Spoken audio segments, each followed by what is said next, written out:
Flu season is upon us, and according to the Massachusetts Department of Health's latest weekly report, flu activity has increased from moderate to high, with officials encouraging people to go out and get a flu shot if they haven't already. Carolee McGrath sat down with Dr. Estaban Delpilar-Morales, who works in the Infectious Disease Department at Baystate Medical Center in Springfield, to find out more about the flu this season, as well as pneumonia. And basically, so far this season, we haven't had a whole lot of activity. Most of the flu cases that we've seen so far have been on the outpatient side. So people that don't feel well, they go to the physicians, they get diagnosed, they get treated, and go home. We haven't had a whole lot of patients in the hospital itself. We've had maybe 2 or 3 so far.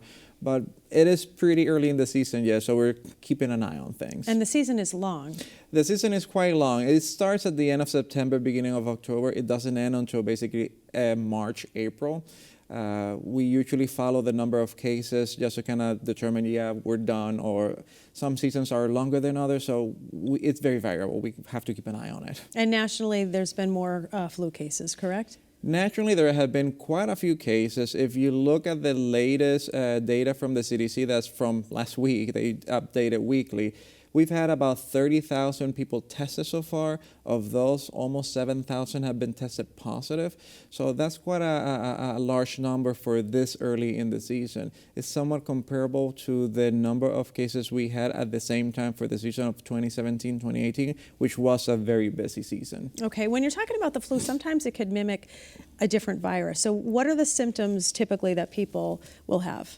Well, the flu, it's similar to a lot of respiratory viruses because you're going to get a cough, you're going to feel unwell. The big difference from the flu and other respiratory viruses is that it usually comes in pretty abruptly.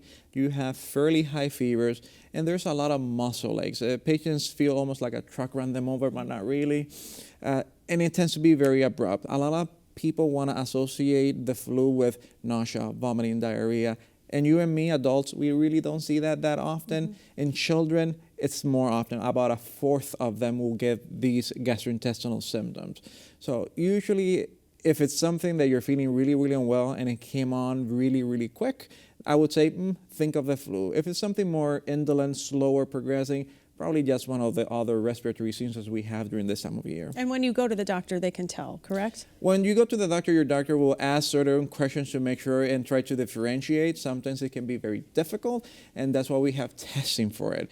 The testing that we do now following CDC recommendations is actually almost a PCR, basically looking for the genetic material of the virus. So if it's there, whether it's alive or dead, we can find it and tell you, yes, it is the flu, or it's actually something else. And how do you treat it? The treatment varies. There are only, right now, oral 3 drugs that we can use. Usually we reserve it for patients that come into the doctor and have symptoms for less than 3 days. That's for young, healthy adults. There are a certain group of people that are higher risk of developing complications, like people older than 65, kids younger than 2, specifically younger than 2. You have people that their immune system is not working that well. There are certain medications that suppresses their immune system. Those patients, if we suspect it, even if they come in, we're not going to wait for the test, and we don't care if it's been more than 3 days, we're still going to give them the treatment. So it depends on how your immune system is and what group of risk you are in. Okay, and otherwise you just kind of have to ride it out as far as rest? Most of the time you just basically have to tough it out. Your own immune system is a very competent machine and will clear out the virus. We do provide treatment, again, for patients that are at high risk of getting complications. In a healthy adult that you don't expect them to get all that complicated, if you get them early, you still give them treatment because it reduces the time that they're going to be sick, and it reduces the time that they're actually spreading the virus around. Okay, and talk a little bit about, when you're talking about the CDC, their reports show that thousands of people die across the country every year from flu-related illnesses. What causes that? Well, if you look at the data from 2017-2018, which was a pretty busy season, we had 960,000 people hospitalized throughout the entire season. That's more beds than we have in every single hospital in the U.S. And about almost 80,000 people died. That's basically enough to fill up a football field. Most of the time when you have a death related to the flu, it happens because of 1 or 2 main reasons. Either there's so much inflammation in your lungs that your lungs are not really doing their job, and no matter what we do in the hospital with medications and machines, your body can't compensate, the patient passes away.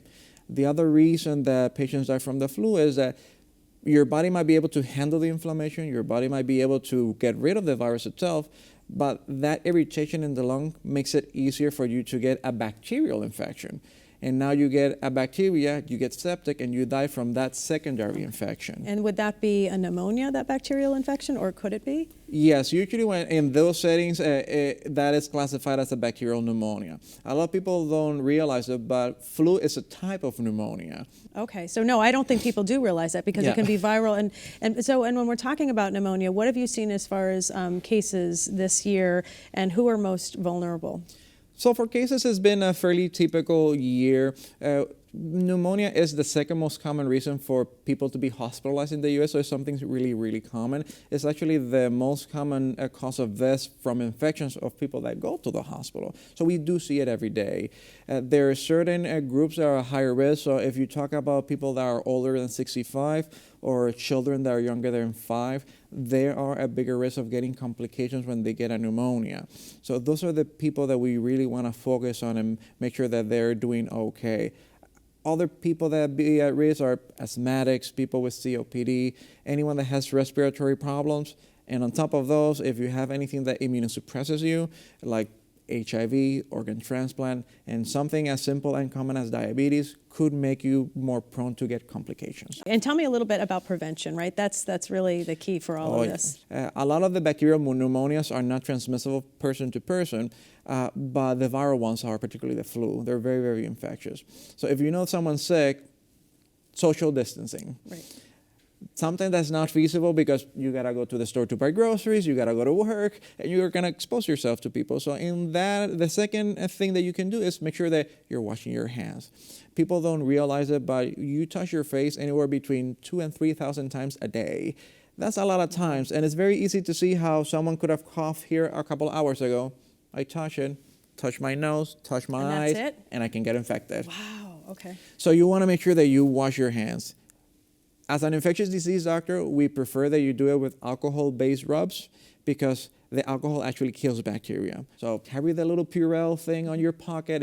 It's 15 seconds of rubbing your hands, making sure you get it in your nails. And, you know, I'm talking to you and I'm doing it and I'm protecting myself and my family. And a flu shot as well? That's the third part. Flu shot or the other vaccinations that you should be updated with. Children nowadays, following recommendations from the powers that be, say that when you're born, you start getting your pneumonia vaccination. It's specifically for the most common bacteria that causes pneumonia, pneumococcus. That'll help you avoid problems with pneumonia, sinusitis, and even ear infections. And the flu shot that you need to get every year. There is some people that say, oh, I always get sick when I get the flu shot. Not really. You might have caught another respiratory viral infection. The flu shot is made not from the virus, but actually a piece of the virus. So you're not going to get sick from that.